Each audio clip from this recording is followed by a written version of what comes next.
अब हम फॉस्फोरस के एक यौगिक के बारे में पढ़ेंगे, फॉस्फीन PH3। जेन गेम्ब्रे द्वारा इसकी खोज की गई थी। तो मिट्टी में पाए जाने वाले जो फॉस्फेट होते हैं उसके जीवाणु अपघटन द्वारा भी PH3 प्राप्त होता है। इसी तरह से विभिन्न प्रकार के जो फॉस्फाइड होते हैं उसके द्वारा भी फॉस्फीन प्राप्त होता है। तो जो धातुओं के फॉस्फाइड होते हैं उसका जल अपघटन करने पर फॉस्फीन प्राप्त होता है, और धातुओं के जो फॉस्फाइड होते हैं उसका अम्ल की उपस्थिति में भी यदि जल अपघटन किया जाता है तो भी फॉस्फीन प्राप्त होता है। तो जो कैल्शियम का फॉस्फाइड है या सोडियम का फॉस्फाइड है या एल्युमिनियम के फॉस्फाइड है उसके द्वारा भी फॉस्फीन प्राप्त होता है। कैल्शियम फॉस्फाइड के जल अपघटन से फॉस्फीन प्राप्त होता है। Ca3P2 + 6H2O is equal to 3CaOH twice यानी कैल्शियम हाइड्रोक्साइड + 2PH3। अगला है sodium phosphide Na3P + 3H2O is equal to 3NaOH + PH3। Aluminium phosphide Alp + 3HCl is equal to AlCl3 + PH3। तो इन तीनों में हम देख रहे हैं कि फॉस्फीन प्राप्त होता है, और ये सभी जो धातुओं के फॉस्फाइड है उसकी क्रिया यानी उसको जब जल अपघटन किया जाता है अम्लीय माध्यम में भी करने पर या जल के द्वारा क्रिया करके भी वो फॉस्फीन में परिवर्तित हो सकते हैं। फॉस्फीन प्राप्त करने की प्रयोगशाला विधि। फॉस्फीन प्राप्त करने की प्रयोगशाला विधि में प्रयुक्त जो अभिकारक है वह है सफ़ेद फॉस्फोरस एवं सोडियम हाइड्रोक्साइड। तो एक गोल पेंदी के फ्लास्क में सफ़ेद फॉस्फोरस एवं सोडियम हाइड्रोक्साइड को लिया जाता है, और इस गोल पेंदी के फ्लास्क का जो वातावरण है कोल गैस प्रवाहित करके उसके अंदर वायु का जो वातावरण है उसे खत्म कर दिया जाता है, क्योंकि यदि फॉस्फोरस वायु के संपर्क में आता है तो ये जलने लगता है। तो इस कारण से यहाँ वायु के वातावरण को निष्कासित करना अत्यंत आवश्यक है।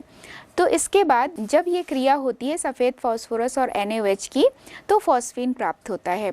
तो P4 + 3NaOH + 3H2O is equal to 3NaH2PO2 + PH3। तो यहाँ पर सोडियम हाइपोफॉस्फाइड प्राप्त होता है और PH3 भी प्राप्त हुई।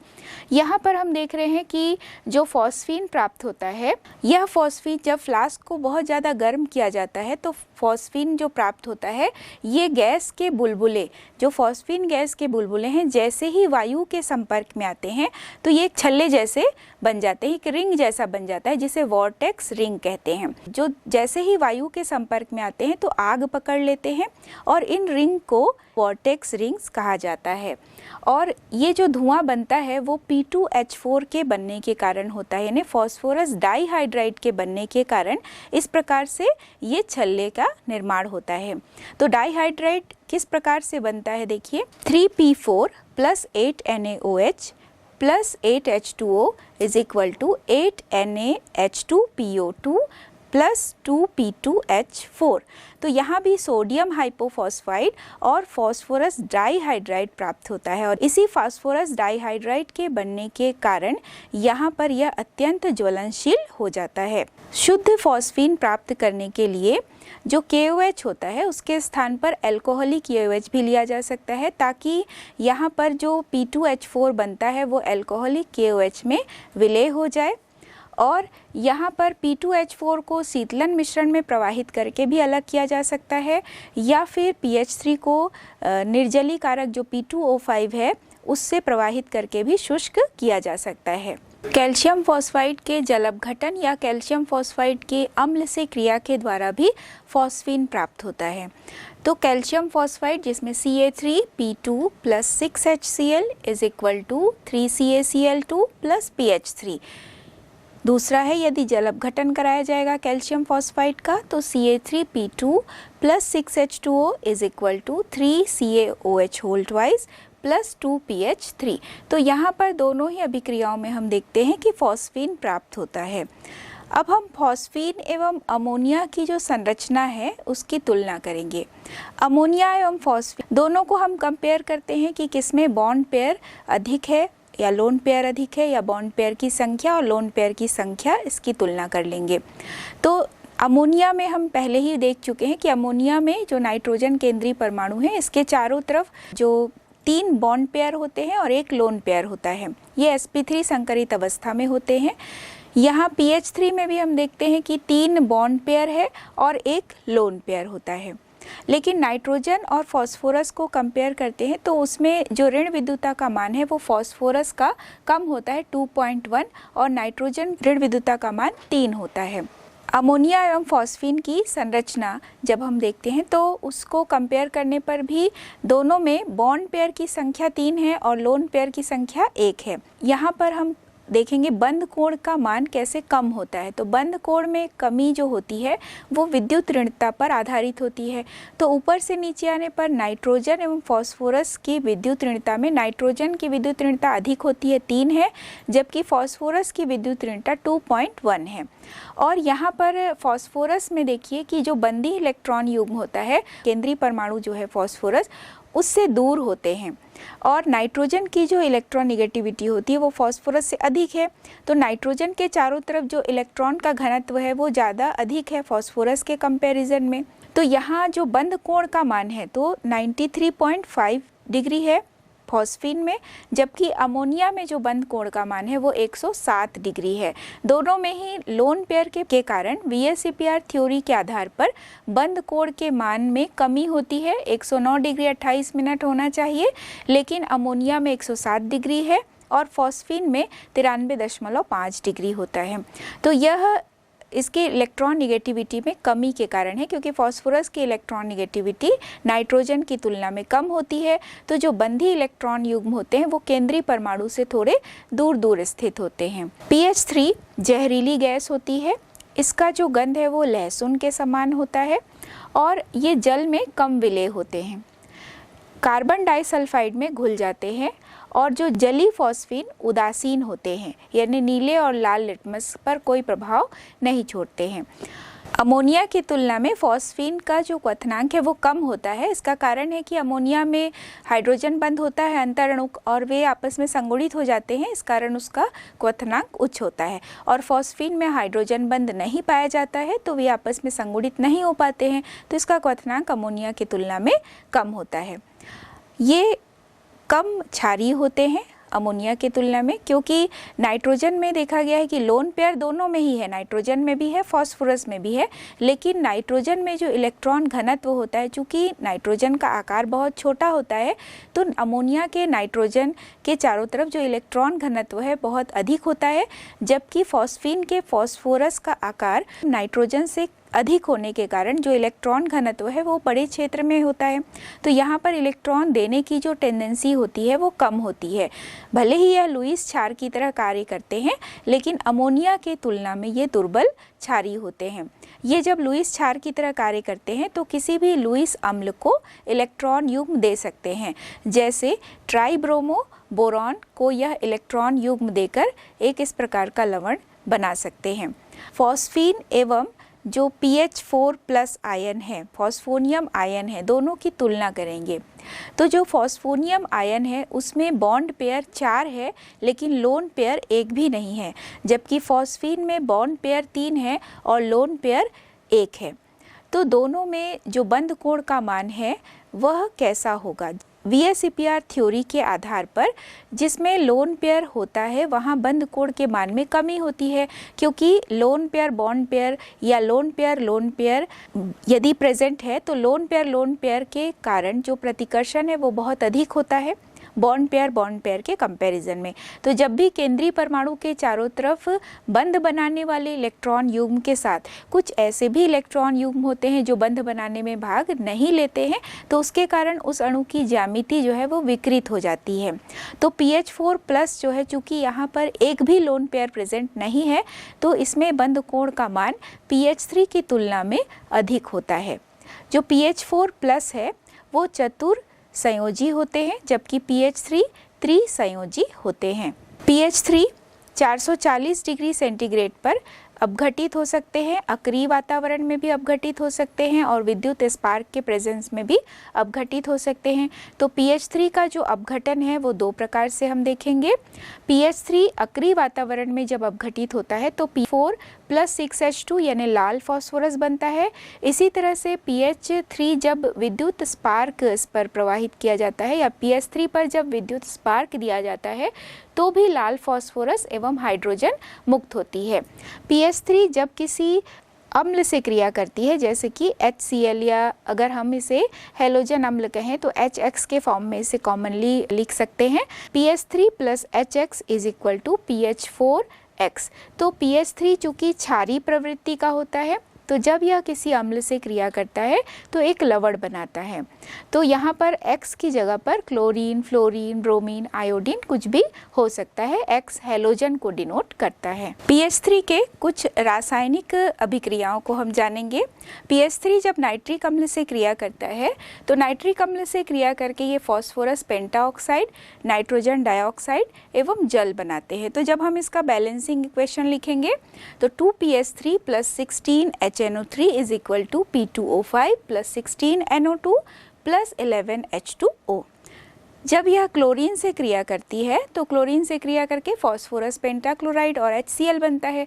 तो ये जो HCl बना है ये सफ़ेद यहाँ पर धूम्र उत्पन्न होता है। जब ये क्रिया होती है तो यहाँ पर सफ़ेद धुआं उत्पन्न होता है जो कि HCl के कारण होता है। तो PH3 plus 4Cl2 is equal to PCl5 plus 3HCl। Copper sulphate के साथ जब PH3 क्रिया करता है तो यहाँ पर कॉपर फॉस्फाइड प्राप्त होता है। तो यहाँ देखिए reaction 3CuSO4 plus 2PH3 is equal to Cu3P2 plus 3H2SO4। जब सिल्वर नाइट्रेट से क्रिया होती है PH3 की तो 3AgNO3 plus PH3 plus Ag3P plus 3HNO3 तो सिल्वर फॉस्फाइड बनता है। मर्क्यूरी क्लोराइड से HgCl2 से रिएक्शन होने पर 3HgCl2 plus 2PH3 is equal to H3P2 plus 6HCl। तो यहाँ पर मर्क्यूरस जो फॉस्फाइड है वो प्राप्त हुआ है, यहाँ अर्जेंटस फॉस्फाइड प्राप्त हुआ है और कॉपर फॉस्फाइड प्राप्त हुआ है। सभी के फॉस्फाइड यहाँ पर प्राप्त होते हैं। ये एक अच्छा अपचायक होता है, इसमें अपचायक गुण अधिक पाया जाता है। तो गोल्ड का या ऑरिक क्लोराइड को ये गोल्ड में अपचयित कर सकता है। तो जब यह ऑरिक क्लोराइड को गोल्ड में अपचयित करेगा तो 2AuCl3 plus PH3 plus 3H2O is equal to 2Au plus H3PO3 यानी फॉस्फोरस अम्ल प्राप्त हुआ प्लस 6HCl। तो यहाँ पर जो PH3 है वह एक अच्छा अपचायक होता है, इस कारण से ऑरिक क्लोराइड को ऑरम में परिवर्तित कर देता है। तो PH3 के कई सारे उपयोग भी है। PH3 एक बहुत अच्छा अपचायक होता है और कई जगह पर यह संकेत भी देता है क्योंकि इसमें धूम्र उत्पन्न होती है वायु के संपर्क में आने पर, तो होम संकेतक के रूप में इसका प्रयोग किया जाता है। प्रायः समुद्र में जो जहाज है उसको चट्टान के खतरे से बचाने के लिए इसका प्रयोग किया जाता है।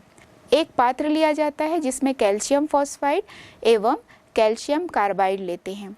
ये दोनों अभिक्रिया मिश्रण को जब समुद्र में फेंका जाता है और वह जब चट्टान से टकराते हैं तो चट्टान से टकराने के बाद जब यह जल के संपर्क में आता है यह मिश्रण तो वहाँ पर एक चमक उत्पन्न होती है और इसी चमक के कारण, इसी प्रकाश के कारण ये पता चल जाता है कि कहाँ पर चट्टान है। तो जहाज को खतरे से बचाने के लिए होम संकेतक के रूप में इसका प्रयोग किया जाता है। यहाँ PH3 एवं एसिटिलीन के बनने के कारण इस प्रकार से चमक उत्पन्न होती है जो कि जहाज को खतरे से बचाती है। तो रिएक्शन किस प्रकार से होगा? Ca3P2 यानी calcium phosphide plus 6H2O is equal to 3CaOH यानी कैल्शियम हाइड्रोक्साइड प्लस 2PH3।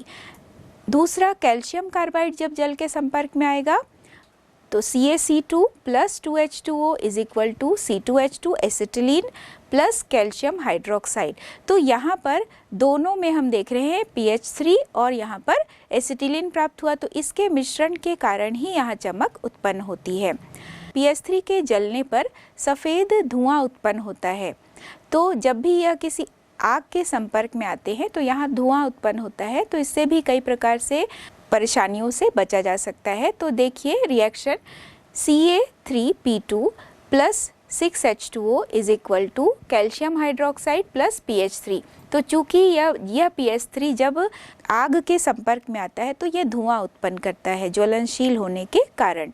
अब हम फॉस्फोरस के कुछ हैलाइडों के बारे में जानेंगे।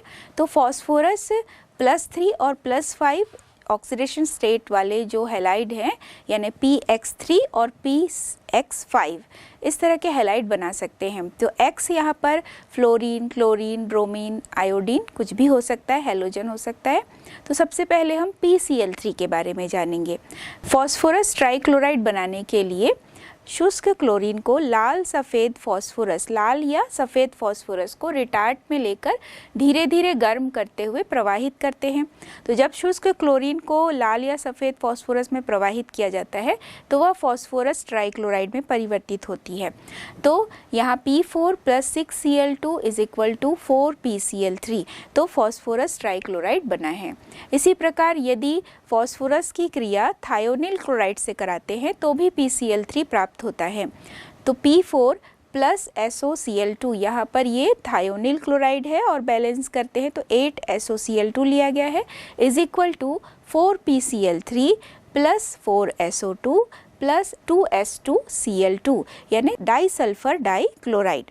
तो यहाँ पर ये रिएक्शन जो है यहाँ भी हम देख रहे हैं कि PCl3 प्राप्त होती है। PCl3 की जो संरचना है इसे हम देखेंगे तो यहाँ भी एक लोन पेयर प्रेजेंट है और 3 बॉन्ड पेयर प्रेजेंट होता है। तो फॉस्फोरस यहाँ केंद्रीय परमाणु की तरह कार्य करेगा। तो यहाँ पर भी एक लोन पेयर प्रेजेंट होने के कारण बंध कोण का मान 107 डिग्री होता है VSEPR थ्योरी के आधार पर। संकरण sp3 प्रेजेंट है इसमें, तो संरचना भी पिरामिडल हो जाएगी। PCl3 रंगहीन होता है, तीक्ष्ण गंध वाला होता है और इसका जो क्वथनांक है बहुत ही कम होता है। कुछ इसकी रासायनिक अभिक्रियाओं को हम जानेंगे। PCl3 जब जल अपघटित होता है तो यहाँ पर H3PO3 यानी फॉस्फोरस अम्ल बनता है और HCl बनता है। तो जब इसका बैलेंस इक्वेशन लिखेंगे तो PCl3 + 3H2O is equal to H3PO3 + 3HCl। PCl3 विभिन्न कार्बनिक यौगिकों के साथ क्रिया कर सकते हैं जिसमें कि OH होता है, तो OH को ये Cl से रिप्लेस कर सकते हैं। तो PCl3 की क्रिया जब एसिटिक अम्ल से होती है तो एसिटिक अम्ल में जो OH है वह Cl के द्वारा रिप्लेस हो जाएगा।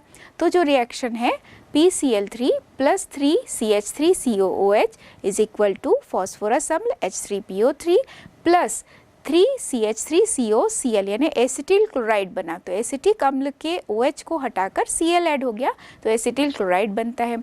इसी तरह से एथिल अल्कोहल की क्रिया होगी PCl3 से। यहाँ पर एथिल अल्कोहल की क्रिया भी PCl3 से होगी।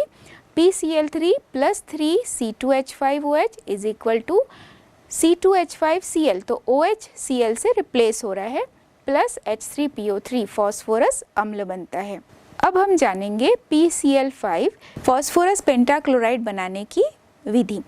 फॉस्फोरस ट्राइक्लोराइड में क्लोरीन प्रवाहित करने पर कार्बन टेट्राक्लोराइड की उपस्थिति में फॉस्फोरस पेंटाक्लोराइड बनता है। तो PCl3 + Cl2 is equal to in presence of reaction carbon tetrachloride, तो यहाँ बनता है PCl5। इसी प्रकार कुछ सफ़ेद फॉस्फोरस पर जब शुष्क क्लोरीन प्रवाहित की जाती है तो भी PCl5 बनता है। तो P4 + 10Cl2 is equal to 4PCl5। सफ़ेद फॉस्फोरस की SO2Cl2 से क्रिया कराने पर भी PCl5 प्राप्त हो सकता है। तो P4 + SO2Cl2 is equal to 4PCl5 + 10SO2। तो यहाँ भी PCl5 प्राप्त करने की कई सारी विधियाँ हमने जानी। तो PCl5 जो है वो एक क्रिस्टली ठोस होता है और ये पीले रंग का होता है। ये ऊर्ध्वपातित हो सकते हैं, अर्थात यहाँ पर ऊर्ध्वपातित हो सकते हैं और इसमें जो जल अपघटन है वो आंशिक रूप से भी हो सकता है और पूर्ण जल अपघटन भी हो सकता है। तो इसके रासायनिक गुणों के लिए हम इसके कुछ रिएक्शंस को जानेंगे। जब इसका आंशिक रूप से जल अपघटन होता है तो ये 2 पदों में रिएक्ट होते हैं। सबसे पहले हम देखेंगे PCl5 + H2O, तो POCl3 बना और HCl बना, और पुनः POCl3 की क्रिया 3H2O से कराते हैं तो H3PO3 यानी फॉस्फोरिक अम्ल प्राप्त हुआ और HCl प्राप्त होता है। और जब पूर्ण जल अपघटन कराएंगे तो इसी तरह के रिएक्शन होंगे, लेकिन वो एक ही पद में रिएक्शन कंप्लीट होता है।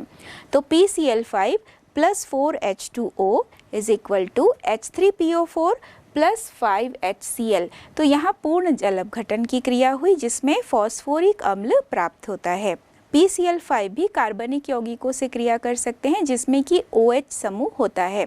यहाँ भी यह OH समूह को Cl से रिप्लेस करते हैं।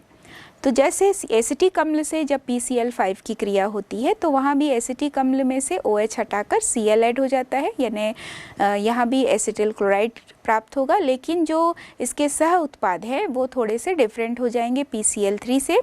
तो अब हम रिएक्शन देखेंगे। CH3COOH plus PCl5 is equal to CH3COCl plus POCl3 plus HCl। अगला है C2H5OH plus PCl5 is equal to C2H5Cl plus POCl3 plus HCl। तो ये दोनों रिएक्शन में हमने देखा कि जो CH3COOH का OH है या C2H5 का OH है वो किस प्रकार Cl से रिप्लेस हो रहे हैं और सह उत्पाद के रूप में फॉस्फोरिल क्लोराइड और हाइड्रोक्लोरिक अम्ल प्राप्त होता है। जब PCl5 की क्रिया भारी जल से कराई जाती है तो किस प्रकार रिएक्शन होगा, देखिए। PCl5 प्लस D2O यहाँ पर हाइड्रोजन का एक समस्थानिक होता है ड्यूटेरियम, उसके आधार पर D2O लिखा गया है, is equal to phosphoryl chloride यानी POCl3 प्लस 2DCl। जैसा हमने देखा था HCl बनता है या POCl3 बनता है, उसी आधार पर हम ले रहे हैं, H की जगह पर D लिया गया है इसलिए DCl। तो यहाँ पर ड्यूटेरियम क्लोराइड बनता है। PCl5 कुछ धातुओं से भी क्रिया कर सकते हैं। तो PCl5 जब धातुओं से क्रिया करते हैं तो PCl5 plus 2Cu is equal to PCl3 plus 2CuCl यानी क्यूप्रस क्लोराइड बनता है। अगला है PCl5 जब चांदी से क्रिया करते हैं तो यहाँ पर PCl3 प्लस सिल्वर क्लोराइड बनता है। अगला PCl5 जब टिन से क्रिया करता है तो 2PCl5 plus 2SN is equal to 2PCl3 plus SnCl4 यानी स्टैनिक क्लोराइड बनता है। तो ये तीनों में ही हम देख रहे हैं कि जो धातु हैं उसके क्लोराइड प्राप्त होते हैं PCl5 की क्रिया के द्वारा। अब हम जानेंगे PCl5 की संरचना। PCl5 में sp3d संकरण पाया जाता है। इसमें 5 बॉन्ड होते हैं जिसमें से 3 इक्वेटोरियल होते हैं और 2 एक्सियल होते हैं। इसमें एक भी लोन पेयर नहीं पाया जाता है और इसमें जो 3 इक्वेटोरियल बॉन्ड होते हैं वे 120 डिग्री के होंगे और जो एक्सियल बॉन्ड होते हैं वो 90 डिग्री के होते हैं। तो इसकी जो ज्यामिति होती है वो त्रिकोणीय द्विपिरामिडी होती है। तो PCl5 में जब हम इक्वेटोरियल बॉन्ड के लिए देखते हैं तो यहाँ पर 120 अंश का कोण तो बना है और जो बंध लंबाई होती है वो इक्वेटोरियल के लिए 202 पिकोमीटर होती है, लेकिन यदि एक्सियल बॉन्ड के लिए देखा जाए तो यहाँ पर जो बॉन्ड लेंथ होती है, बंध लंबाई है, वो 212 पिकोमीटर होती है, थोड़ी बड़ी होती है।